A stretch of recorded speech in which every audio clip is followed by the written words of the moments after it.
এটাকে মেরামত হয় নাই, সারা দেশে মেরামত হয় নাই, এটা দিকে উপজেলা ফান্ড নাই। আমি উপজেলা প্রশাসন ইউনূস সাহেবকে নির্দেশ করে দাবি করছি, আপনি আমার মনে হয় 1 মাসের মধ্যে এই হলটা ব্যবহার উপযোগী করে তোলার জন্য জনগণের পক্ষ থেকে আমি দাবি জানাই।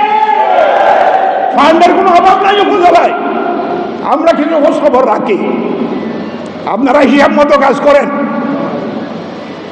আপনাদের সেই হিসাব ইনশাআল্লাহ আমরা উল্টিয়ে দেবো, সেই হিসাব আর করতে পারবেন না।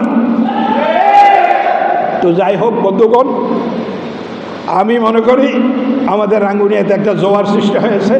আর বিশেষ করে আমি তো এই ইমাম গাজ্জালী কলেজে 72 থেকে আসি, 40 বছরের আমার শিক্ষকতা জীবন।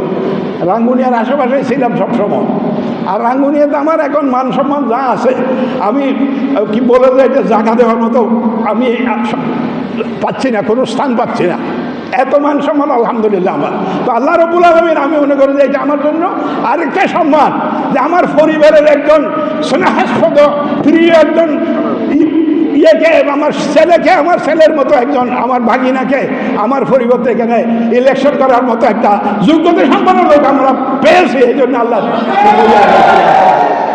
আমার মনে করি এটিএম রেজাল্ট করে এমপি হওয়া বা এখানে রাঙ্গুনিয়া নেতৃত্বে দেওয়া মানে আমাকে মাইনাস করে নয়, আমি তার সাথে আছি, সে আমার সাথে আছে, আমরা একই পরিবার।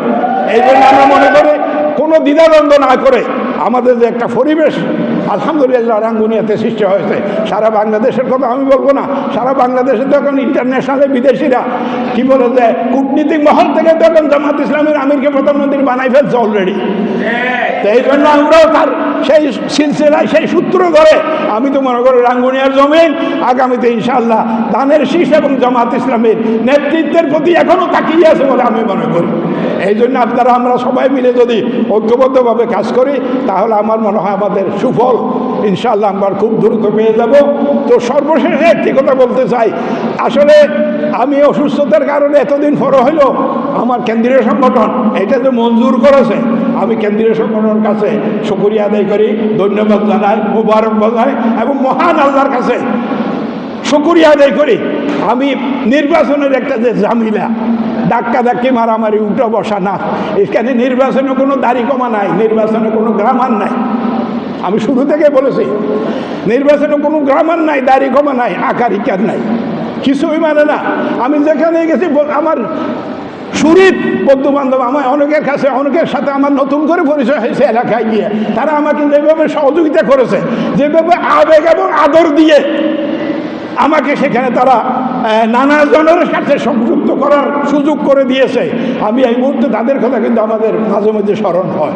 তাদের আবেগ এবং উৎসাহ দেখে আমি এই বয়সেও আমি এই যে পা বসাইতে পারি না, তারপরেও তারা আমাকে যেভাবে বিভিন্ন জায়গায় নিয়ে গেছে, জনসংযোগ করেছে, আমি মিছিলে করেছি আগাগোড়া, কিন্তু আলহামদুলিল্লাহ আমার আল্লাহর উপর ভরসা করে সেখানে কোথাও কিন্তু থামি যাই নাই।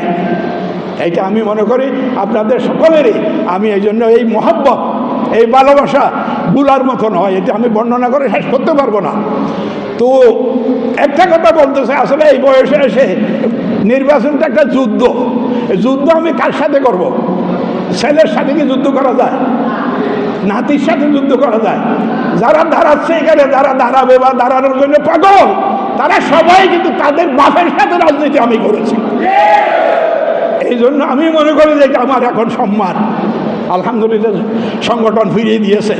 বাচ্চাদের সাথে আমি যুদ্ধ করে এখানে এমপি হওয়ার মতো একটু সেই দৃশ্যতা, এটাকে আমি বলবো যে একটা অদূরদর্শিতা। এই জন্য জামাত ইসলামী কেন্দ্রীয় সংগঠন আমাকে সেখান থেকে উদ্ধার করে জনগণের সাথে ওই যে আমরা মুসলমানদের যে একমাত্র চাহিদা কি, আমার সালাত, আমার ইবাদত, আমার কুরবানি, আমার বেঁচে থাকা, আমার মরে যাওয়া, সব কিছু আল্লাহকে খুশি করার জন্য এই জামাত ইসলামী, আমরা তাই জামাত ইসলামী করি। জামাত ইসলামী এই জন্য আমরা করি, এই জন্য সকল মুসলমানকে আমরা এই ইলেকশনের মাধ্যমে, নির্বাচনের মাধ্যমে আমরা দাওয়াত দিতে থাকবো। আল্লাহ রাব্বুল আলামিন যিনি সৃষ্টি করেছেন, তিনি তার জান মাল, তার সব কিছু তার জন্য আমরা যদি বিলিয়ে দিতে পারি, পরকালে আমরা তার কাছ থেকে প্রতিদান হিসেবে জান্নাতের আমরা আশা করতে পারি। আল্লাহ রাব্বুল আলামিন আমাদের সকলকে জান্নাতের জন্য, বেহেশতের জন্য কবুল করুক এবং রাঙ্গুনিয়ার